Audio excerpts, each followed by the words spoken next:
Hello and welcome to InterCommunity 2018. I'm Andrew Lynn, the President and CEO of the Internet Society. I welcome all of you today. I've been President and CEO since the 1st of September, and since then I've been around the world talking to many of you in person. I've been in every region that the Internet Society works within our community. I'm pleased to have met so many people here. One of the things that I have heard on several occasions are the plans that many people seem to have in order to regulate the internet, in order to try to take it over.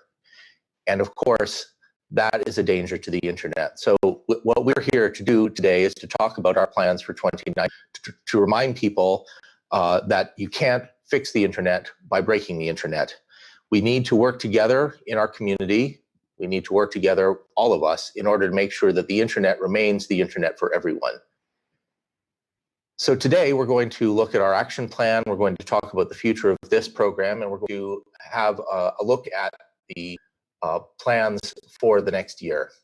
With that, I want to ask you to join me in welcoming our host today, Evelyn Namara, Global Community Engagement Manager, to the studio here in Reston.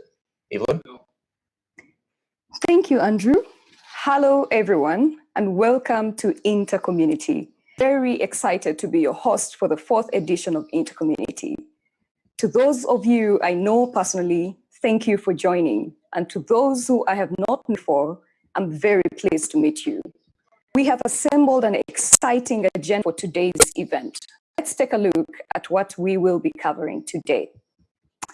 With Andrew Sullivan on board as our new president, we know many of you are craving for information on the 2019 action plan. This plan has been approved by trustees, and all the information is now available on our website. Secondly, this is a great opportunity for us to think about community events like this. We want to engage you in this critical process of designing and reshaping the ideal Internet Society community event for the future. We are interested in hearing your thoughts and ideas, and this is the start of that conversation. And last, but definitely not least, we are very excited that 43 chapters participated in the 2018 Chaptathon, and today we will be announcing the winner. We have a great agenda, and we are pleased that you could join. Before we get started, I have a couple of housekeeping notes to share with you. If you want to see what people are saying about this meeting and join the conversation, please follow the hashtag ICOM2018 on Twitter.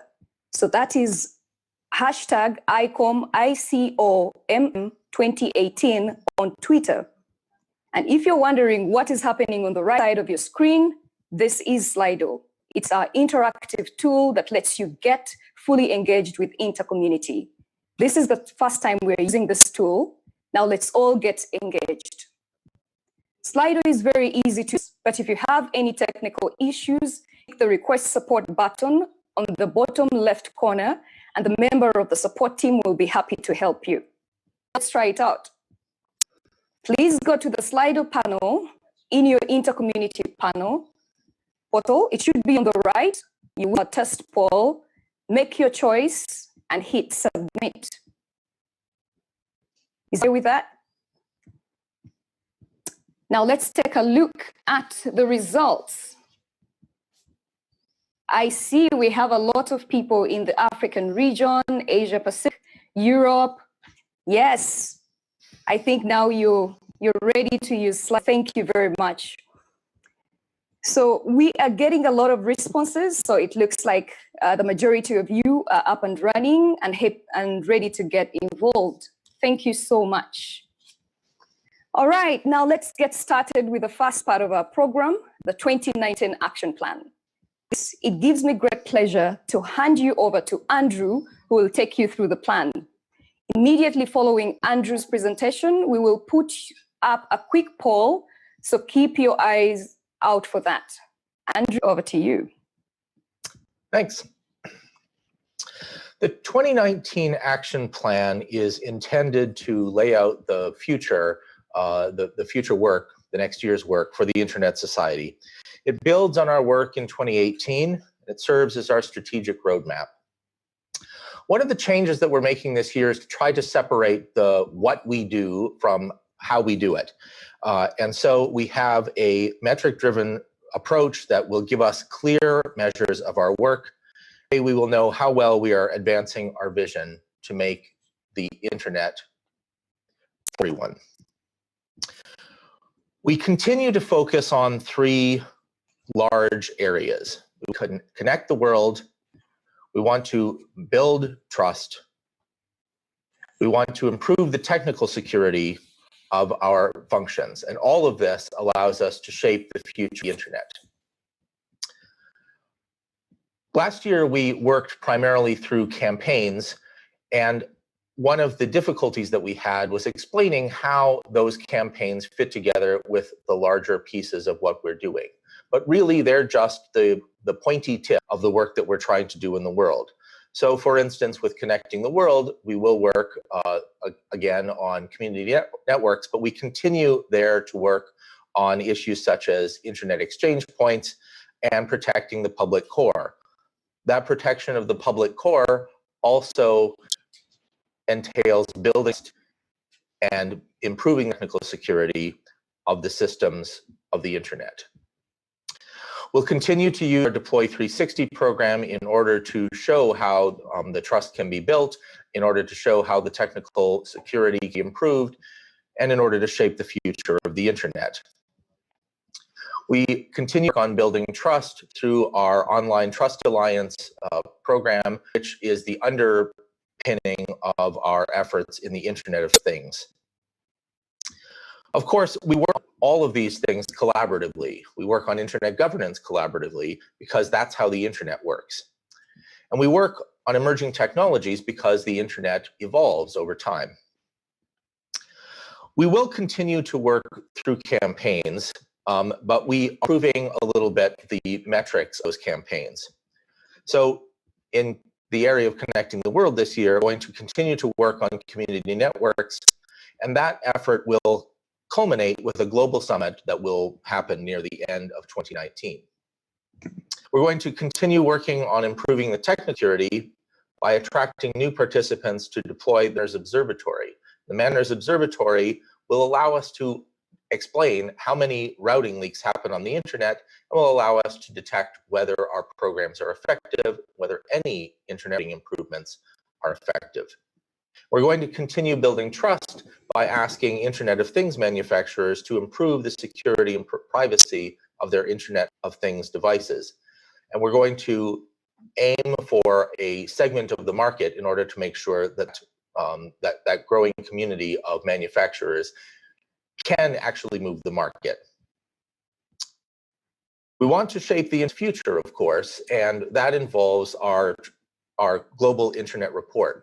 In 2018, we worked on an issue having to do with consolidation and concentration on the internet, and the 2018 Global Internet Report will come out early in 2019. But what we discovered is that what we had been researching raised more questions than it answered, and therefore, what the Global Internet Report that is going to come out is set the research agenda for the Internet Society for next year. We'll continue to build our community with ongoing collaboration with everyone who shares our mission. And we'll support and build our community to extend our influence and reach. This means greater connections and engagement with our chapters, organizing members, individual members, and partners. And you can expect some announcements about changes to those programs in the near future. We're going to continue to strengthen our global voice, but one of the things we're going to be doing as a result is the effectiveness of the Internet Society brand. The other important thing that we're doing in 2019 is the launch of the Internet Society Foundation. This is a new effort for the Internet Society and an exciting period in the Internet Society's history. It's funded by contributions from the Public Interest Registry, and it's there to support initiatives that advance our mission and our vision. This is going to serve as the central source for all of our grants programs, and it gives us flexibility to expand our grant opportunities as well as to extend our reach to those previously unfamiliar with us. We expect to launch some first quarter, and we're going to launch with our chapter capacity building. This is the already in process Beyond the Net program. We're going to move that to the foundation. It will continue to support local and regional projects aligned with the Internet Societies. We're also going to expand our community capacity building efforts, and that's going to happen through the foundation as well. The general idea here is to support broader initiatives that improve Internet access. We have a planned effort to work on disaster relief and recovery, but not actually immediately put. Rather, we want to work with partners to prepare communities to reconnect after disasters, because that has been identified as the area that needs the most aid. We have other programs in early stages of development. One, for research opportunities to fund research and strengthen the capacity across technical, economic, and public policy topics. In addition, we have an innovation fund that we're going to use in order to encourage technology initiatives that will come to the open internet. The Internet Society is also the basis for our financial support for the Internet Engineering Task Force. The Engineering Task Force has set up the IETF Administration LLC, and we're going to continue to fund it in the next years as part of our ongoing commitment to a strong IETF. We're currently preparing recruitment for the executive director for the foundation, as well as other key positions, so you can look for those in the near future. We're also building the foundation's infrastructure and its website right now. We'll be sharing more information about this as we get closer to the launch in first quarter. Now, these are just some selected highlights of the action plan, but if you want to look at the action plan, you can go to our website and have a look at it. The whole thing is published there. It's already been approved by our board of directors, and I hope that you will have some questions so that if you do, we can answer any of them. With that, I'll turn it back over to Evelyn. Thank you very much. Thank you very much, Andrew, for providing us some key insights about the action plan. So as a next step, we would like to ask you which part of the action plan is most relevant for the internet in your region. And for this, we will be using Slido. So if you can go to Slido right now on the right-hand side of your screen and select your choice, which part of the action plan is most relevant for the internet in your region?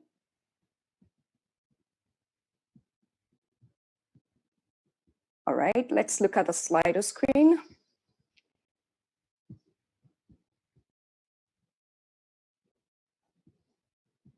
Great. It looks like most of you agree that all of the above, so connecting the world, improving technical security, building trust, and shaping the internet's future. So I'm certain that this must have sparked thoughts, ideas, as well as questions. And therefore, we would like to give you, our community, an opportunity to ask your burning question. And for this, we will be using Slido again. So if you could go to Slido on the right-hand side of your screen and submit your most pressing question for the executive team. Please make sure to add your name and country. I will give you a moment to get to Slido and send your question.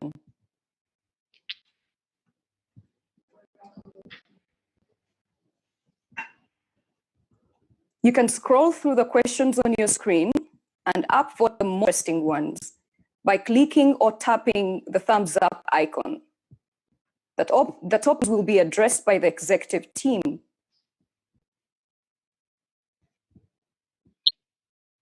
So before and take a look at those questions,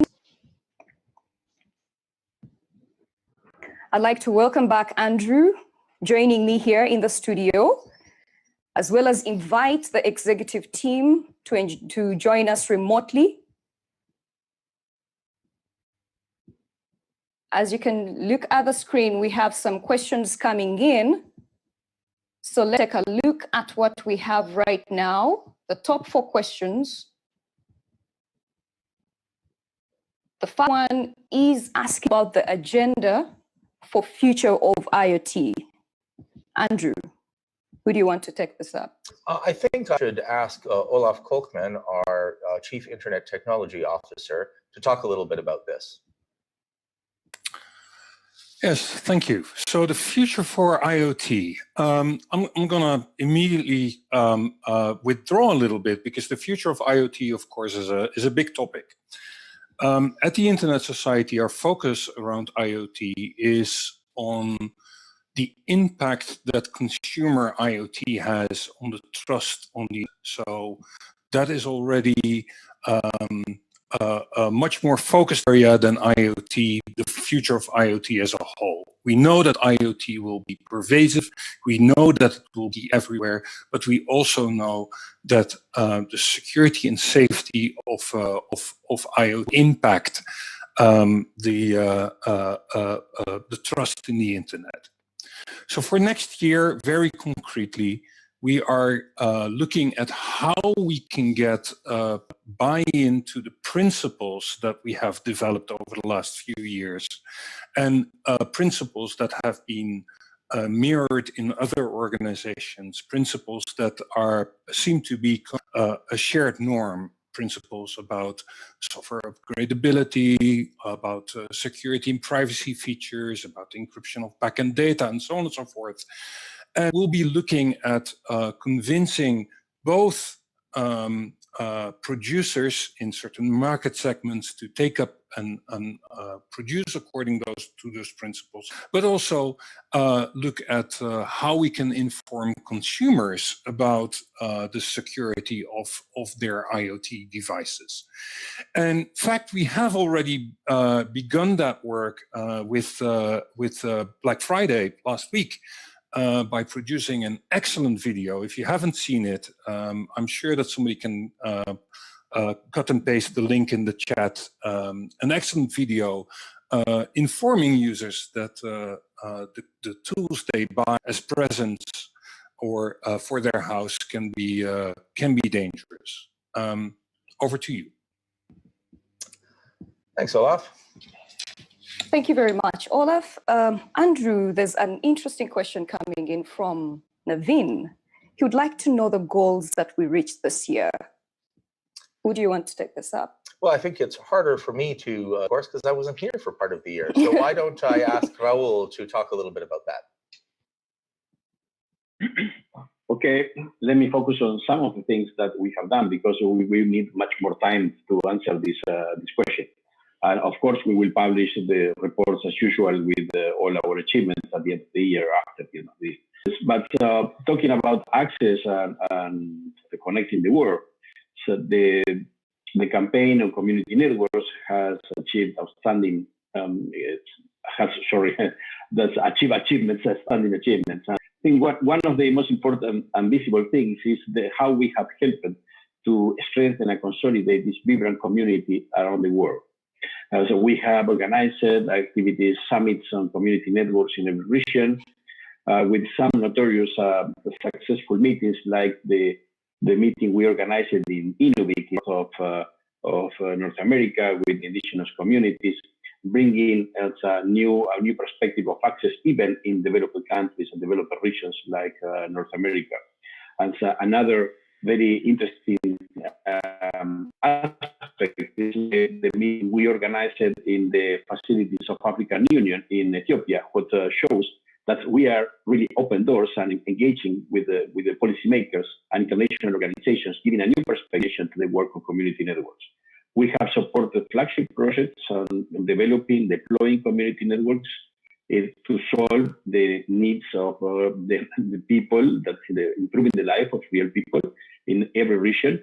One of the most notorious projects is the one we have supported in Georgia, in the Caucasus, the region, in the region of Tusheti.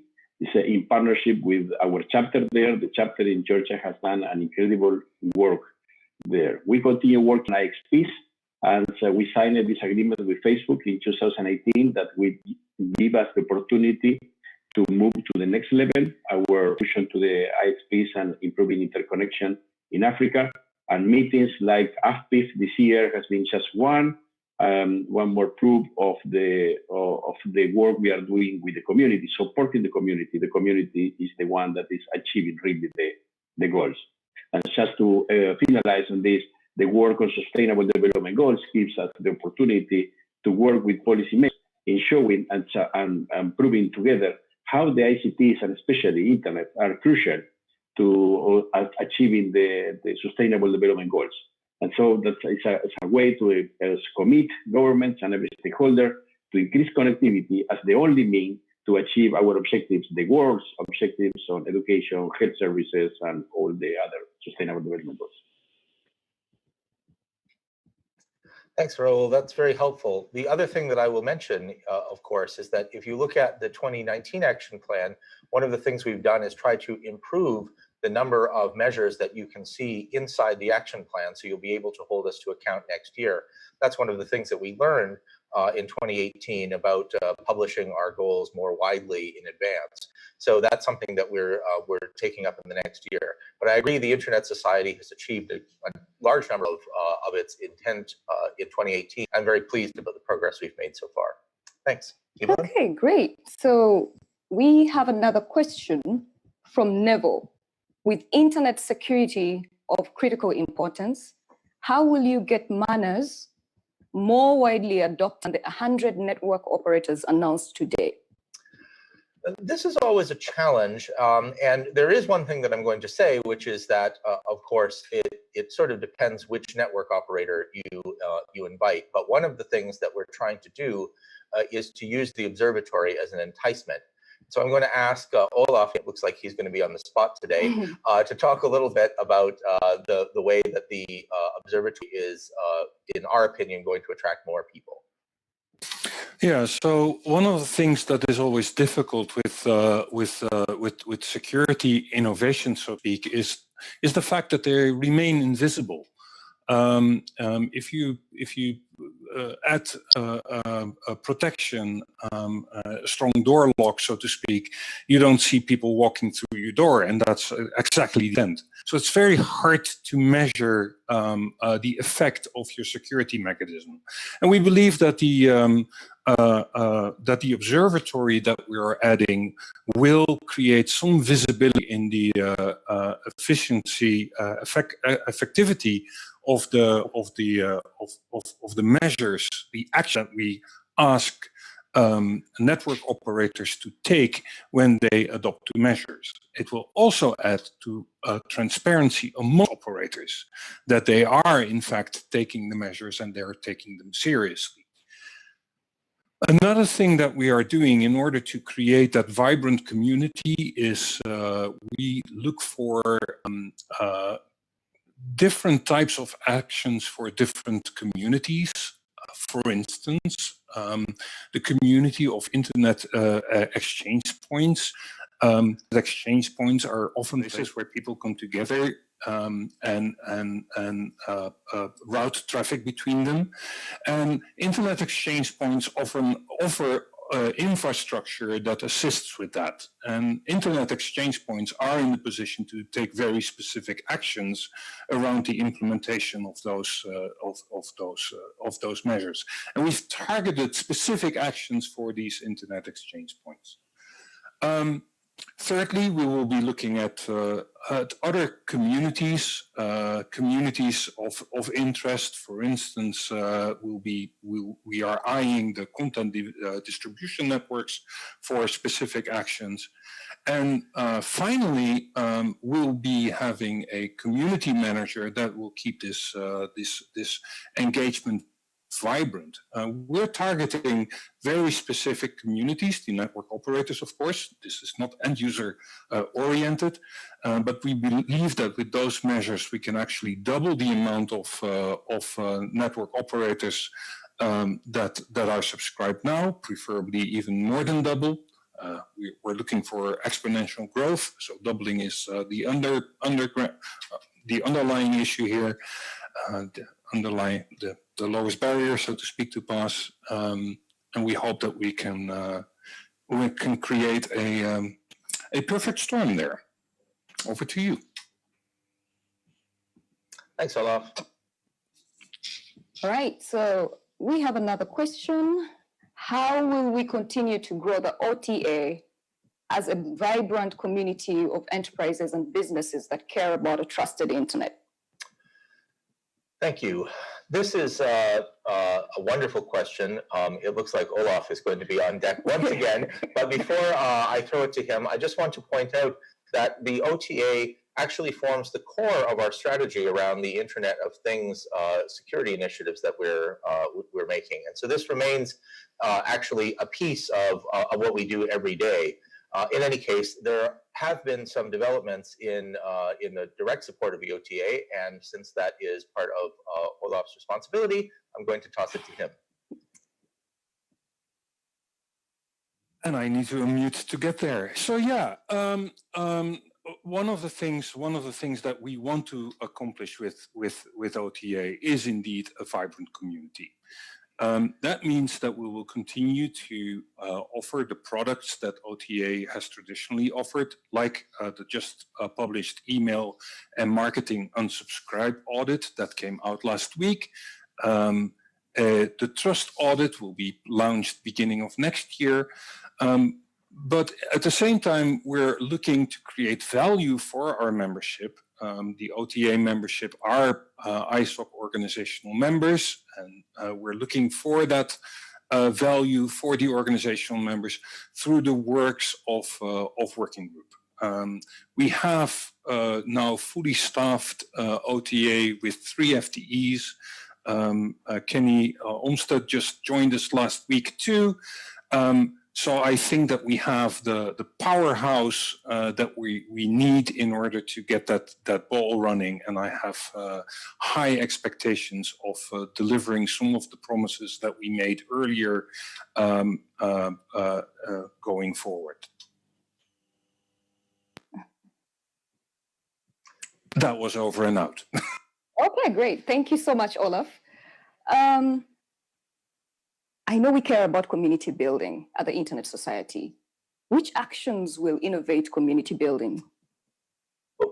One of the problems with building communities is that it's personal work. It's work that you have to do one-to-one in order to welcome people in and so on. This is an area of particular focus for me. It's part of the reason that I spent so much time in airplanes over the past several weeks because I've been visiting a lot of different people in order to try to make sure that we have the connections that we need in the community. One of the things that we're gradually doing is putting together our different areas of focus within the community and trying to make sure that the different parts of our community are connected to one another. This is an area of particular concern to me because sometimes I think some of our efforts have been a little unfocused.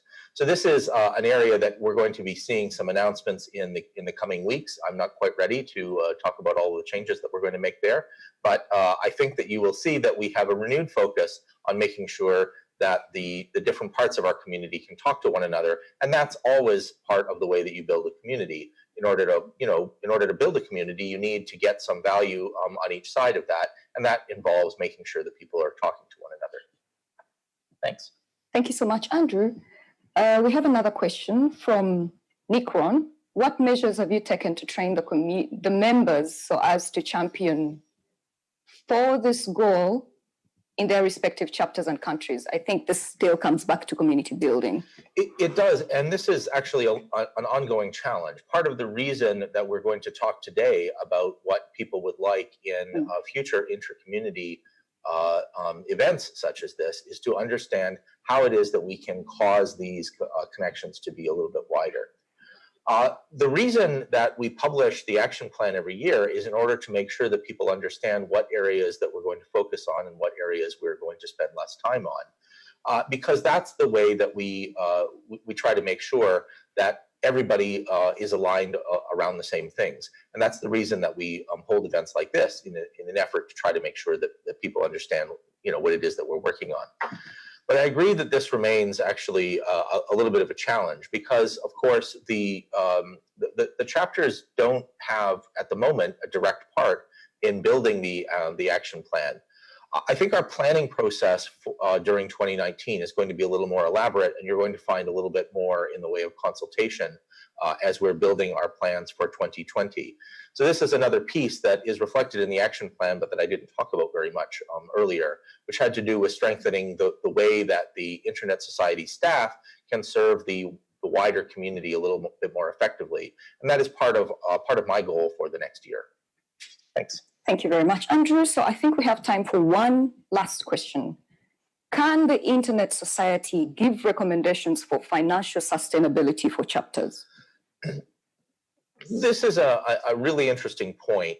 There are limitations to precisely what we can do for chapters because, of course, they're independent organizations, strictly speaking. They're not legally part of the Internet Society. And of course, the Internet Society is constituted as a nonprofit under the laws of the United States right now. So there are generally speaking some limits on precisely what we can do with respect to other parts of the organization. We do try to help organizations in this way, and if there are particular areas where chapters need help and assistance in that area, then that's something that really, ideally, we would take up with the staff who help with those things to ask for that kind of assistance and guidance, so that we might be able to provide some pointers.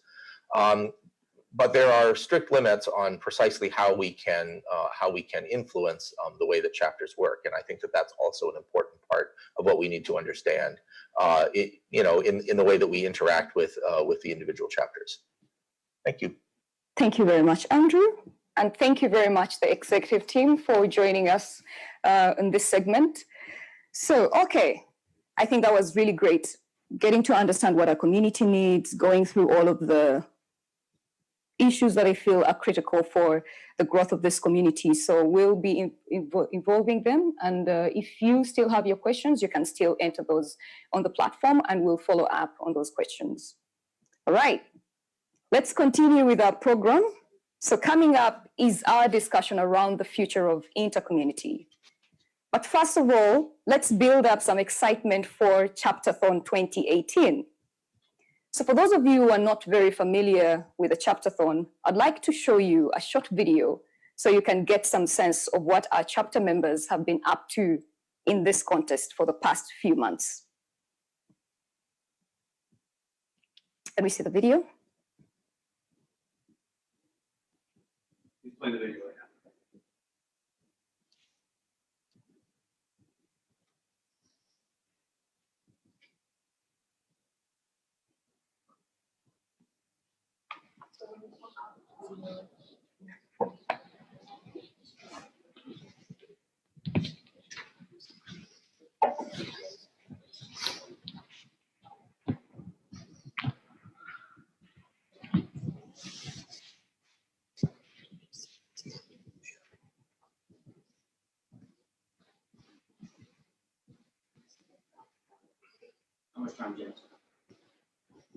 1 minute still.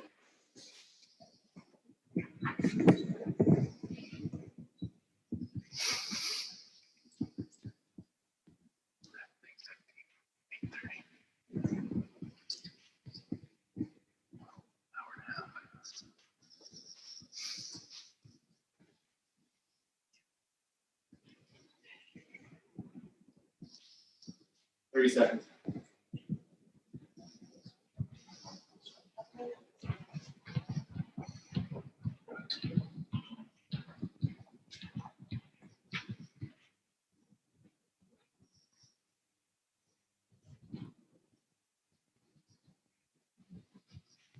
And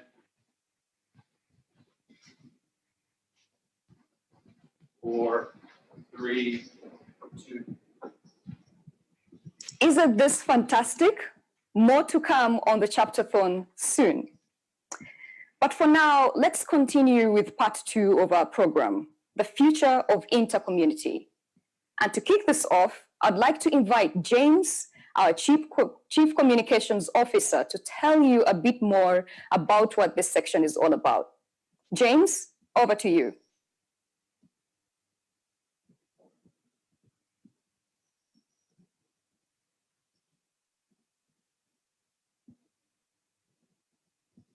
I can't hear you.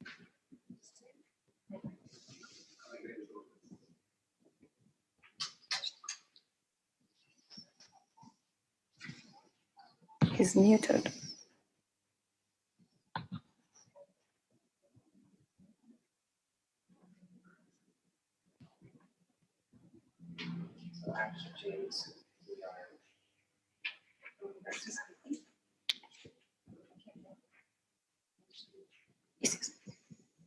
He's on. Yeah, he's on mute here. Can you not hear me? You can hear me now. All right. Sorry about that. Thank you, Evelyn. Hello, everybody from wherever you are connecting around the world. The Internet Society community is made up of many like-minded people. We're a diverse community of individuals, members, chapters, special interest groups, partners, and contributors from all over the world. This is really what makes the Internet Society unique, because we're a society of people who care about the future of the internet. We launched, as you know, InterCommunity in 2015 as an interactive gathering of our global community. It was envisaged as a moment for all of us who share the same values for an open, globally connected, trustworthy, and secure internet to come together, to connect, to share experiences, to learn from each other, and to listen. We've delivered and produced InterCommunity now in a number of different ways over the past few years, but finding a winning formula hasn't always been easy. Different event formats have given us different challenges. We're also challenged by multiple time zones. With people in so many cities and countries, it's difficult to find ways to bring people together physically and online. And last but not least, we all have very busy schedules, and the dates that are picked can't always work for everyone. So this year, we're doing things a bit differently. We wanted to use this year's InterCommunity meeting as a moment to stop and think about what future community-oriented events could look like. Above all, we want to hear directly from all of you about what you'd like to see in a global meeting of the Internet Society community, because really this is the best way for us to model future events on ideas that come from the community for the community. And this meeting is the start of that process. This is the moment when we begin a period of consultation and information gathering to reimagine InterCommunity for years to come. With all the ideas that we receive from you over the coming months, we'll map out a new sustainable model for InterCommunity with a view to hosting a new look event in 2020. So let's get that conversation started, and back to you, Evelyn, to do that. Thank you so much, James. We actually started this conversation earlier this week through Slido. I want to thank all of you who already contributed and shared your ideas. So what we'd like to do today is providing you with insights of what ideas have been submitted. And at the same time, we want to give those of you who have not submitted your ideas the possibility to do so. We will capture your thoughts. So if throughout this session you have an idea for the future of InterCommunity that you'd like to submit, feel free to use the Slido screen on the right. Make sure to add your name and country so that we can follow up with you afterwards should we have additional questions. As many of you have already submitted your ideas, we don't want to keep you waiting. So while some of you are working on adding new ideas, we have invited a couple of community members to talk about some of their ideas. We hope that this will spark fresh ones. After that, Joyce and James will be taking a look at some of the other ideas. So without further delay, let me invite Amrita Chaudhary from the Indian chapter to give her submission. My name is Amrita Chaudhary. I'm from the India Delhi chapter. At the onset, I would like to thank IZOC for giving me the opportunity to present my views. An ideal community event for me would be one which is open, inclusive, and welcoming divergent views and experiences from across the globe. An event where new community members, especially women and youth from the global south, are encouraged to articulate their experiences, views, and concerns, irrespective of their age, language, and experience. Additionally, the learnings from such events should be taken forward and wherever possible acted upon. to build more interest and participation from the community, perhaps a bit more outreach needs to be done amongst community members to emphasize the importance of participating in such events and highlight how it would help them and their community members. Also, as a build-up to the community event, perhaps each region could have a regional community event where each chapter could be encouraged to have one representative, not the usual people who speak at forums, to share their perspectives. All such regional experiences could be summarized as a report and shared with the global audience. Simultaneously, the most unique ideas could be shared by the community member at the global event.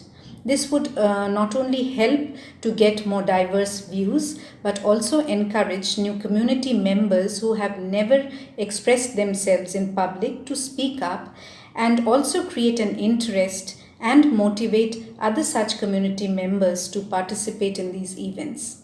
Thank you. All right, let's now hear from Rafael Lito Ibarra with his submission.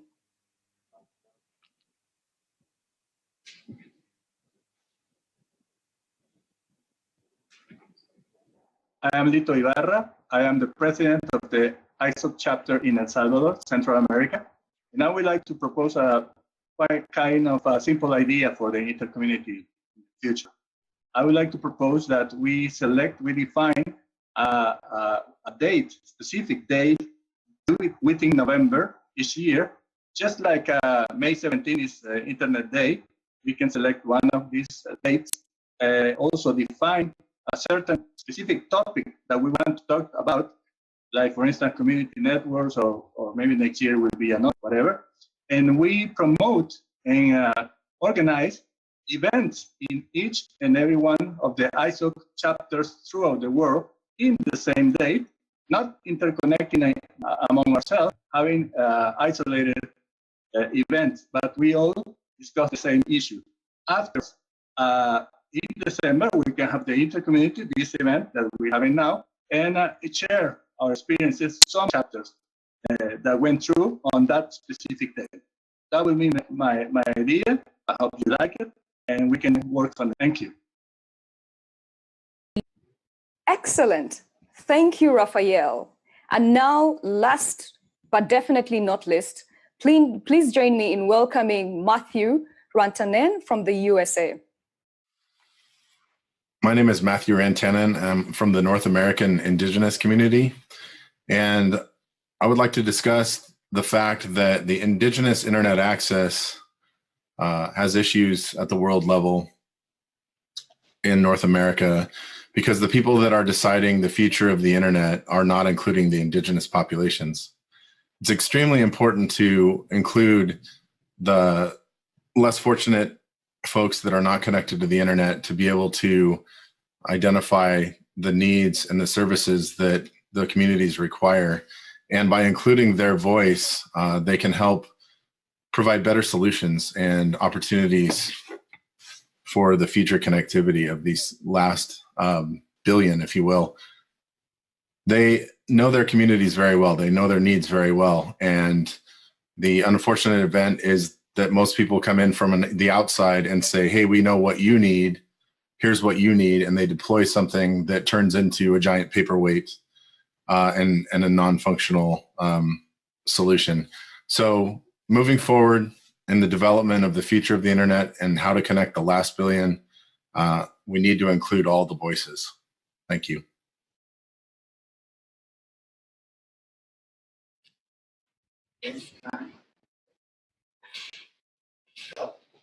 Again, what a fantastic idea. I can reiterate. Amazing. Thank you so much for sharing inputs. These are just 3 examples of the many pre-submitted ideas we had. We had almost 130 responses to our call in the email to everyone last week. And thank you for those who have been adding additional ideas throughout this section of our program. We will be reviewing your ideas over the coming weeks as well. We did go through all original replies which were submitted last week, And now we will respond to a selection of these pre-submitted questions. So let's ask James to join us again. And I'm joined here with Joyce in the Reston studio. So James and Joyce, yes, two separate people and no relation to the famous novel writer. Let's take a look at the first idea that caught our attention. Joyce, would you like to comment on this? So first of all, apologies for the voice. It stayed somewhere over the Atlantic, I think, when we flew over, or it remembered last year's InterCommunity and it didn't want to wake up this morning. But it's a pleasure to seeing so many people joining us today. I see many familiar names. I see many new names, which is great as well. So thank you and welcome. I also want to thank everybody who took the time to fill out our question prior to this event. As Evelyn said, we had over 130 submissions with great ideas. And so really want to look at some of the emerging themes that we've seen. Some of the, you had very sometimes similar ideas, but sometimes just building on the ideas that other people have submitted. So we wanted to have a look at some of the themes that we've seen emerging from that. So James, would you want to maybe just dive into some of them to start off the conversation here? Yes, of course. Thanks, Joyce. So yeah, we have extracted a number of common themes from the submissions that we've received. And in fact, I see some of those themes emerging to the top of the Slido chat as well. So there's some nice consistency there. We've heard from many of you about how you would like to retain the open, inclusive nature of InterCommunity. I think this is an important consideration for any kind of community event for us. And it seems as though that is very much something that you would like to build into the heart of any future community events. Many of you have also been very positive about the sort of core concept and core thinking behind InterCommunity as a way to both showcase the power of the internet and to bring us all together. So again, that's something that we want to retain in InterCommunity. We've heard that from many of you that you'd like to see it evolve and to retain it as a community event for everyone around the world, which is great news. So it gives us a really, really good starting point. And in fact, many of you see it as an opportunity for the community to cooperate and to collaborate better, to perhaps to create deeper synergies between chapters, between groups within continents and around the world. Some of you have linked your ideas to for InterCommunity to the campaigns that we have been running over the past year and that we will be running again next year around access and trust, which of course is our strategic focus, as Andrew pointed out during his presentation of the action plan. And many of you have also suggested that InterCommunity or a community-oriented event can be a way to celebrate community success, as well as a way to understand more about the makeup of our community and our membership. There are some other really great ideas here in terms of how we might evolve InterCommunity from being a single global event to having a more regional focus, where we might perhaps have mini InterCommunity events allowing chapters and people to join together in smaller activities which together make up part of a bigger InterCommunity or a bigger suite of activities. So I think that's certainly something for us to have a good look at. As you know, in the past, we've tried to build in some regional and local community interaction, but maybe there is a way to come up with a model that does that in an even better way. So there's lots of interest out there in shaping InterCommunity as an event for everybody at many different levels. And we've also had a lot of input in terms of the specific topics that many of you would like InterCommunity to cover. So Joyce, would you like to talk a little bit about those? Yes, thank you, James. The voice is really, really getting hard here, but I'll try. In terms of topics, as James alluded to, what we've seen, I mean, and it's great to see that it was very much aligned with what Andrew already outlined in the the action plan and on aligning with some of the priorities that we've set for the year to come. Having said that, there is probably a way to actually take this one step further. So some of the things that we've seen, access came out loud and clear as one of the main priorities for many of you, but more particular access in rural and underserved areas. Also looking at alternative ways of connectivity. So this aligns nicely with the work we are doing with the community networks, of course, but maybe there's something more we can look at there. The other trend that was clearly coming out was security.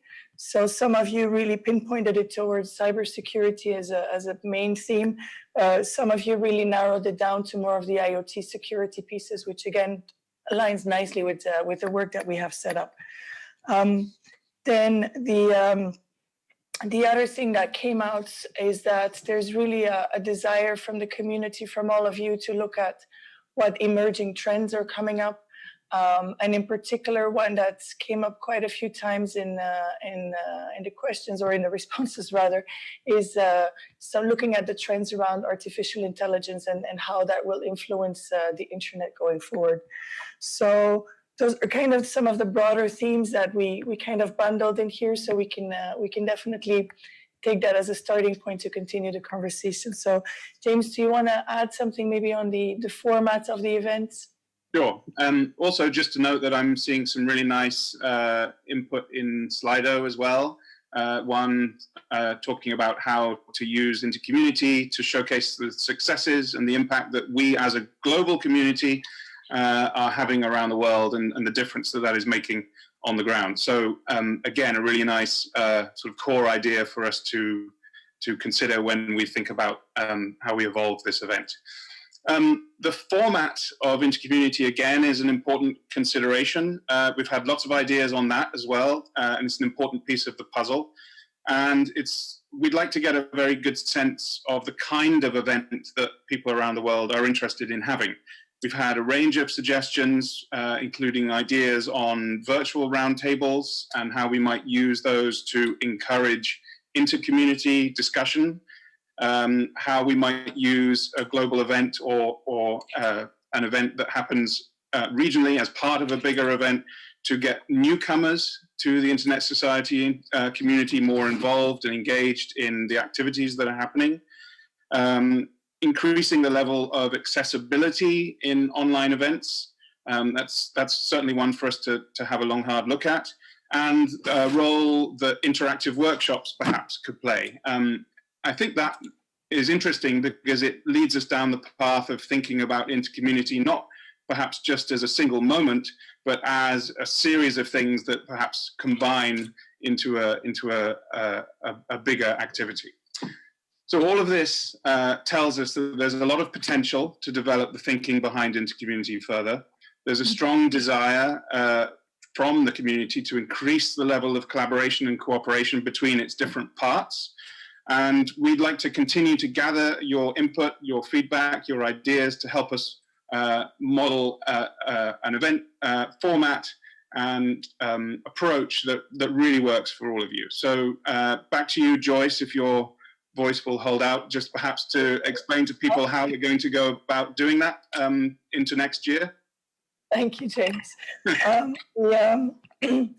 As James was saying, this is really only the beginning of the process. And so we appreciate all the input we received so far already. We're really looking at call it a consultation process or a co-creation process rather, running it through 2019. So we will be in touch early next year, which is actually not that long from now. I'll be in touch on how we're exactly going to do that and how we're going to really create that co-creation environment so that together we can build an event that makes sense for our community. So thank you again. And Evelyn, thank you for having us. Thank you so much, James. And thanks, Joyce. I hope your voice gets better. I'm excited to see this event grow and evolve, and cannot wait to co-create the event with all of you.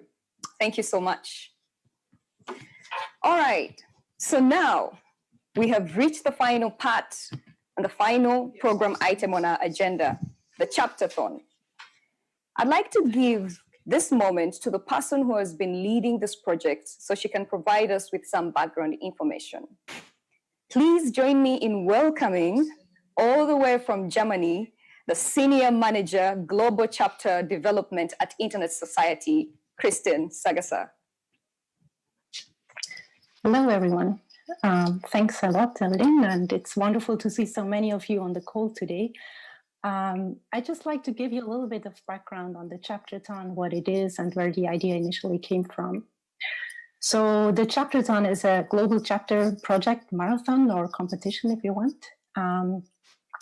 Currently, the Internet Society has, as you may know, 127 local chapters from around the world and 8 special interest groups, also called SIGs.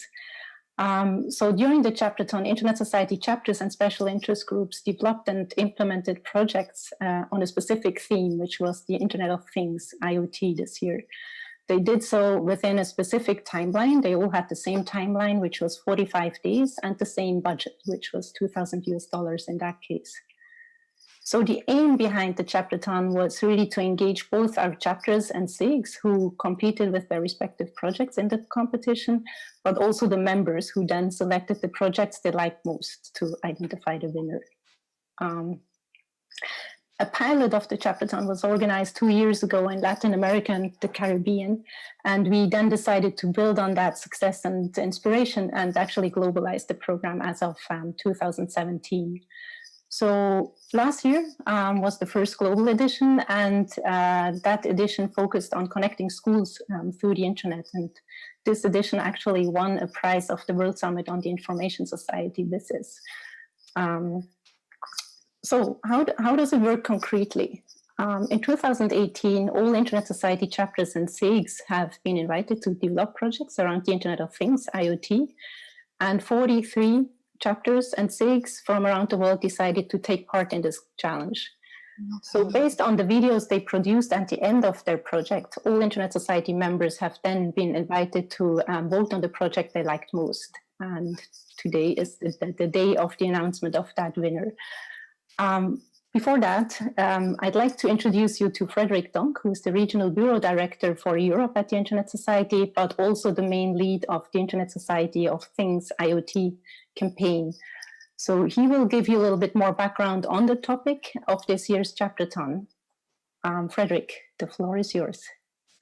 Thank you, Christine. Hello, Evelyn, and hello, everybody. Very happy to be with you today, and very excited to walk you through the IoT campaign, which is also known after Trust by Design. So what's the issue, and why does the Internet Society decide to act here and act urgently? We're talking about 20 to 30 billion connected devices that will be on the market by 2020. Yes, 30 billion connected devices. And we know that those devices will be poorly protected from a security and privacy perspective.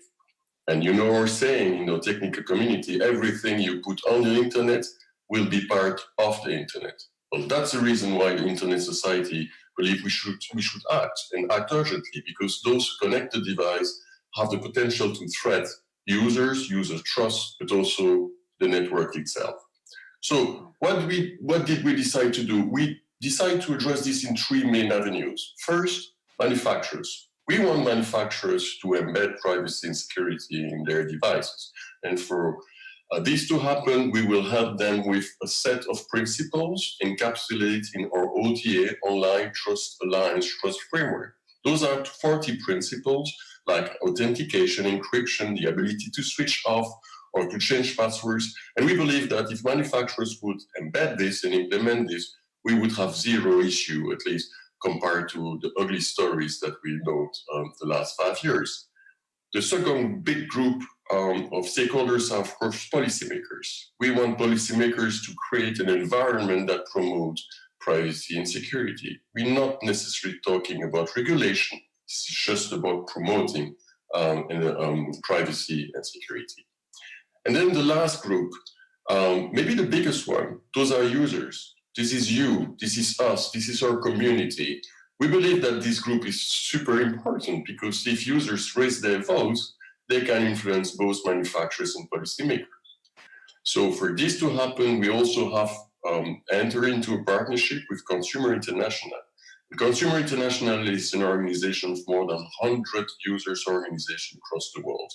So you should expect much more to come. Olaf already mentioned some videos this morning, but there's much more in the pipe.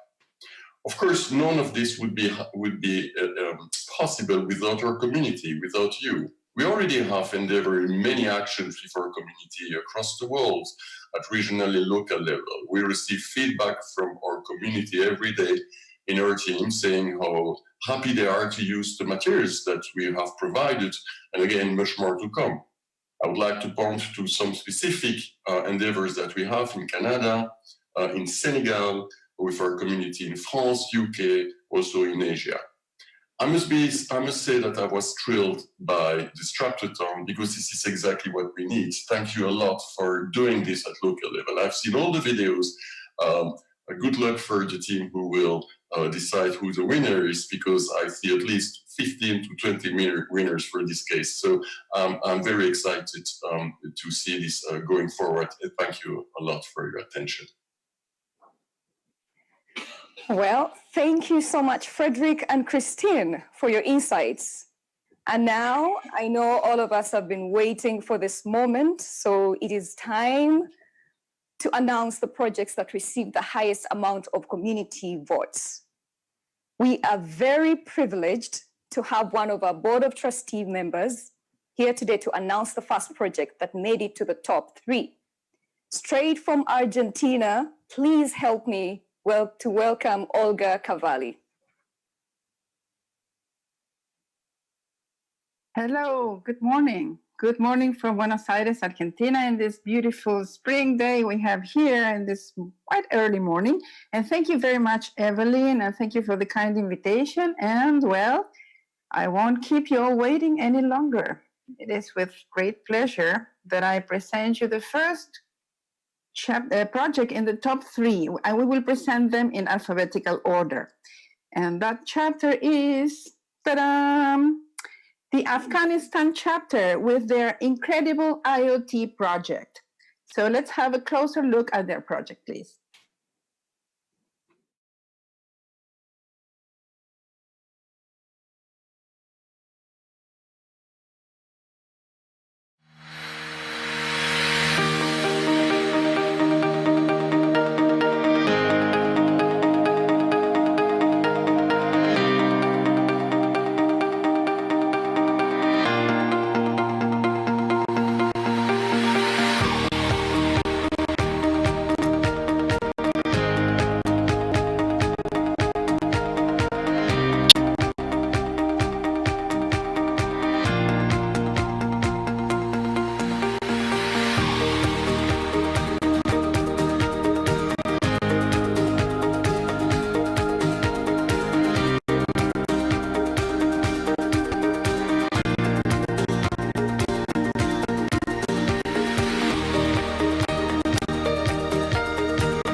در مکتب ما یک کامپیوتر باشد، همین وسایل دو باشه و بتونیم زیادتر کار کنیم. بخشی که میتونستیم چرا اینترنت وصل کنیم و از راه دور را کنترل کنیم، این بسیار مهم بود و بسیار جالب بود.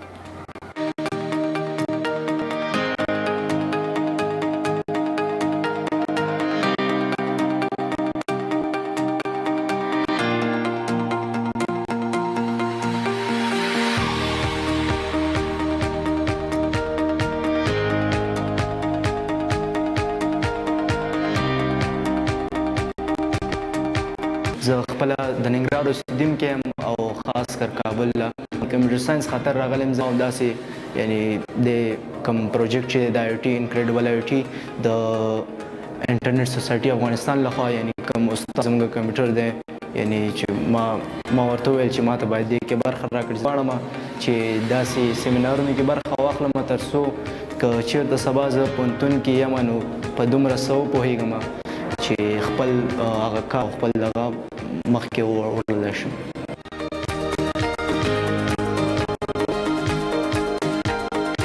چون ما ایتی را تونستیم که توسط این پروژه بشناسیم توسط این سمینار که چه قسم اینترنت به اینترنت وصل کنیم و چه قسم از اینترنت اشیا استفاده کنیم.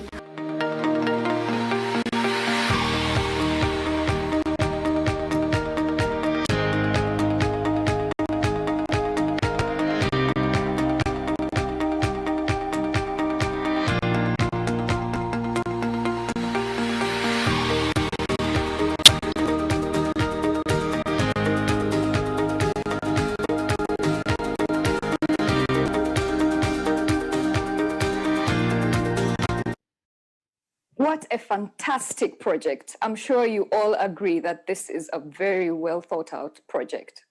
There's something I really loved about this project, and that is creativity. I'm pretty sure that this project will have sparked some things with you as well. So why don't we go to Slido, and in just one word, please note one word, could you tell us what you love about the Afghanistan chapter project? Go to Slido and enter the one word you love about the Afghanistan chapter.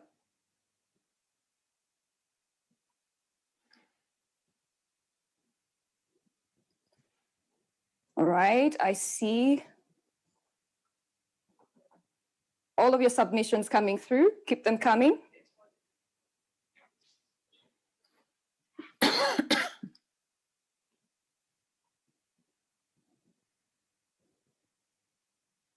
Amazing.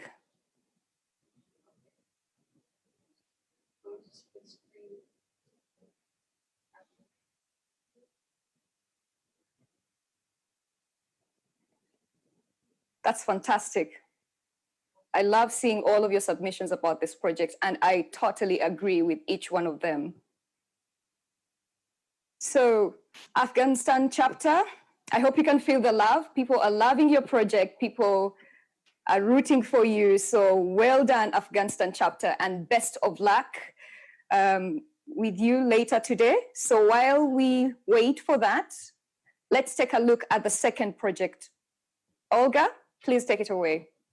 Thank you, Evelyn. Thank you very much, and congratulations to Afghanistan for such a beautiful and fantastic project. And the second chapter we can congratulate for reaching the top 3 of the chapterthon contest is the Benin chapter with their IoT Low-High Tech, a connected object creation workshop. Congratulations, and let's have a closer look at their project too.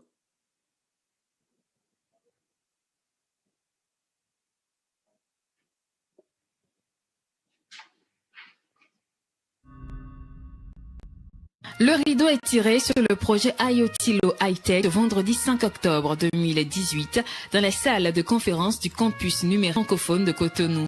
Un projet exécuté dans le cadre du programme Beyond the Net de ISOC via le Chapterton. Cet événement, qui a enregistré une vingtaine de participants de profils divers, a été organisé par le chapitre béninois de l'Internet Society. Internet Society est une organisation internationale qui œuvre pour la promotion du développement d'Internet et le développement des standards ouverts.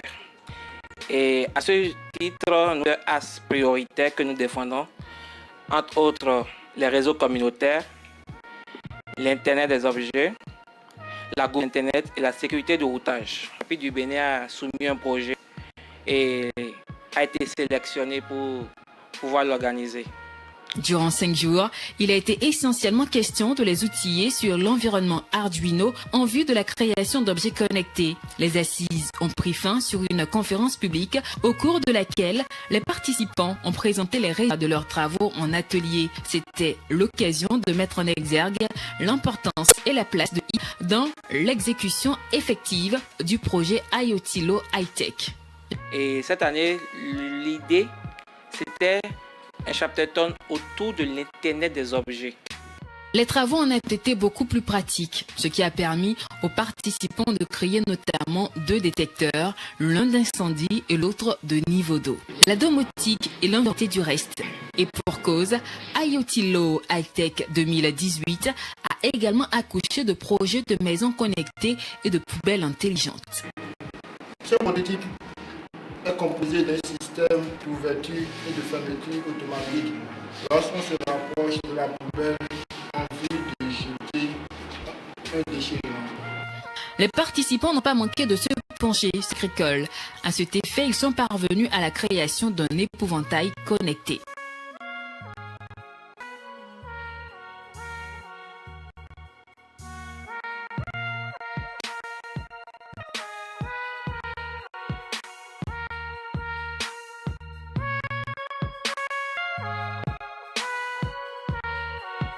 Merci beaucoup à ISOC. Merci au nouveau bureau d'ISOC et bon courage à eux.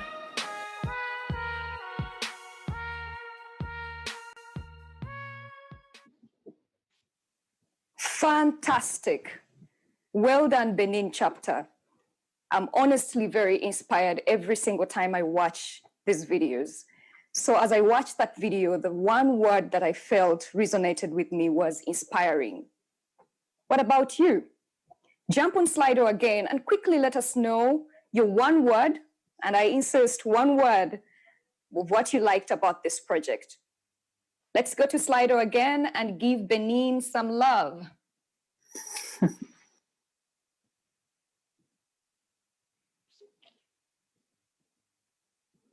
French.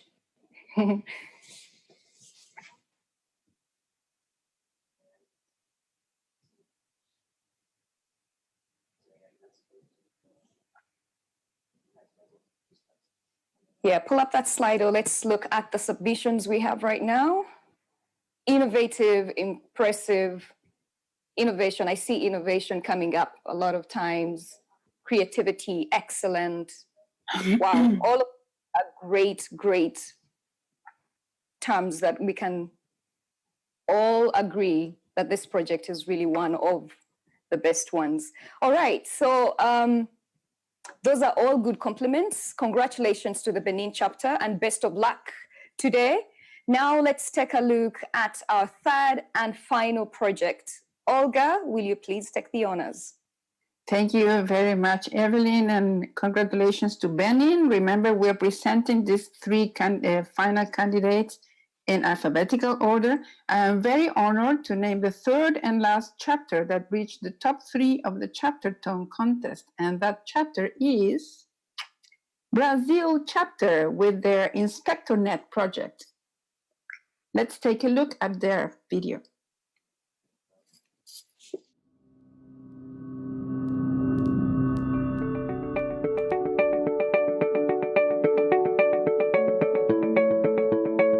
O Brasil é um país com dimensões continentais. Somos 208 milhões de pessoas. Dentre essa enorme população, mais de 90 milhões ainda não possuem acesso à internet. A maior parte da população brasileira vive nas áreas mais próximas da costa e na região sudeste do país. Estas são as regiões mais privilegiadas por infraestrutura e riqueza.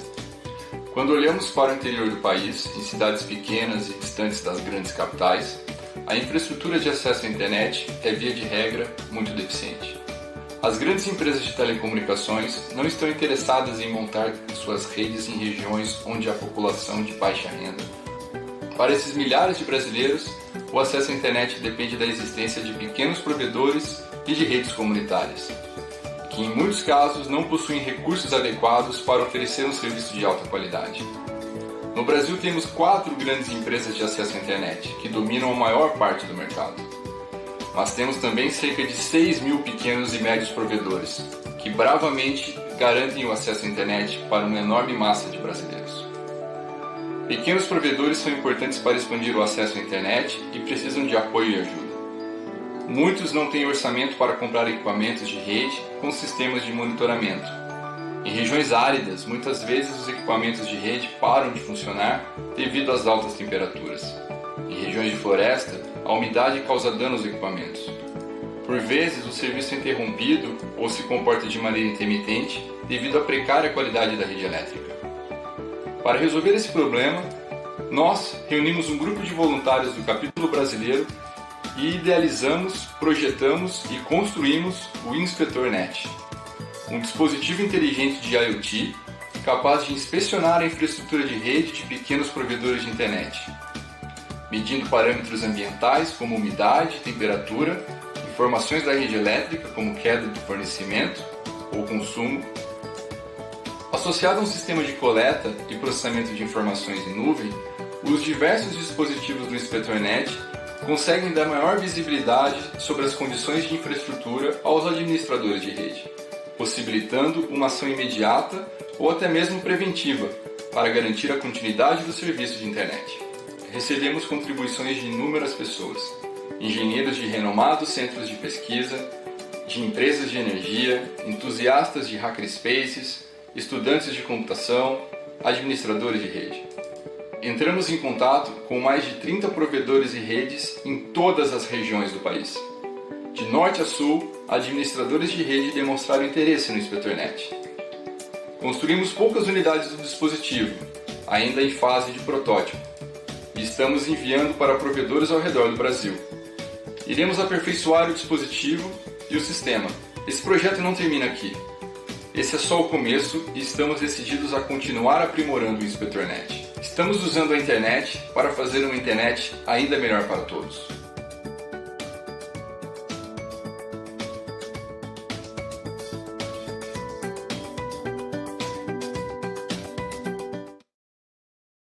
Fantastic. Well done, Brazil chapter. To be quite honest, all of you humble us because all of these projects are very, very amazing. So let's take one more time and submit one round of what we loved about the InspectorNet project of our Brazil chapter. You now know what to do. Please head over to Slido and submit in one word what you loved about the Brazil chapter.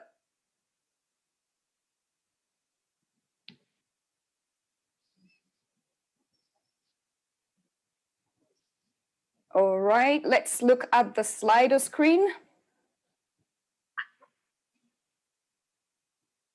Creative, I agree. There's a lot of creativity in that project.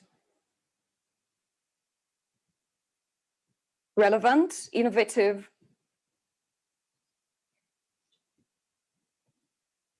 Amazing. Thank you so much for showing so much love to Brazil. And well done, Brazil. This is an amazing accomplishment.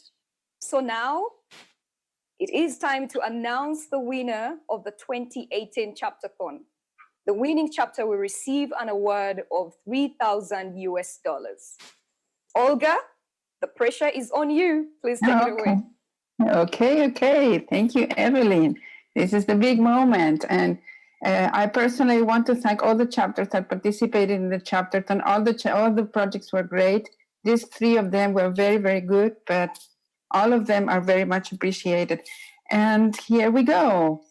So it is my great honor to announce that the winner of the 2018 Internet Society Chaptathon is through the Benin chapter. Congratulations, Benin. Can I please ask the president of the Benin chapter to join us virtually to accept your prize and address a few words to your peers here online? Thank you and congratulations, Benin. Bonjour mesdames et messieurs, chers membres de la communauté mondiale de l'Internet Society. C'est vraiment avec beaucoup d'émotion que nous accueillons cette victoire pour le Chaptathon 2018 de l'Internet Society. Notre chapitre vient de loin et cette récompense est pour nous une belle reconnaissance des défis que nous avons engagés depuis quelques mois. C'est pour cela que nous dédions cette victoire à tous les acteurs qui ont œuvré pour la redynamisation de notre chapitre et à l'équipe de projet qui a brillamment travaillé pour sa mise en œuvre. Dans le cadre du Chaptathon 2018, nous avons organisé un atelier de création d'objets connectés et leur sécurisation à base de matériel recyclé et à bas coût. Nous continuerons nos actions et renforcerons notre engagement autour d'un Internet des objets connectés encore plus sécurisé. Je voudrais terminer ces propos en disant félicitations à l'ensemble des chapitres qui ont participé à cette compétition. Au nom des membres du chapitre Bénin d'Internet Society, au nom de son bureau et en mon nom propre, merci à Internet Society Global pour cette belle initiative et également merci à l'ensemble des femmes et des hommes qui, à travers le monde, travaillent pour un Internet ouvert, neutre et universel. Je vous remercie. Congratulations, Benin chapter. Well deserved. It's great to see our campaign come to life in our local communities. Let's give them one more round of virtual applause. And Olga, thank you as well for your support to the Chaptathon and your continuous active involvement in our community. And now we've come to the end of our time together today. I'm going to say goodbye to you all now. Thank you for your active involvement and your support. And to close InterCommunity 2018, I would like to hand you back to Andrew. Andrew? Evelyn, thank you so much, and thank you for hosting us today. This event is called InterCommunity because we can only build the internet in a community. You can't internet alone. You can only do it with others. And so our community remains essential to our success. It was essential to our success in 2018, and it will be essential to our success in 2019. This is going to be an exciting and productive year. It builds on the past, but we aim to close the gap between our world of today and our vision for the future, the internet for everyone. Thank you for joining us today. We'll see you on the net.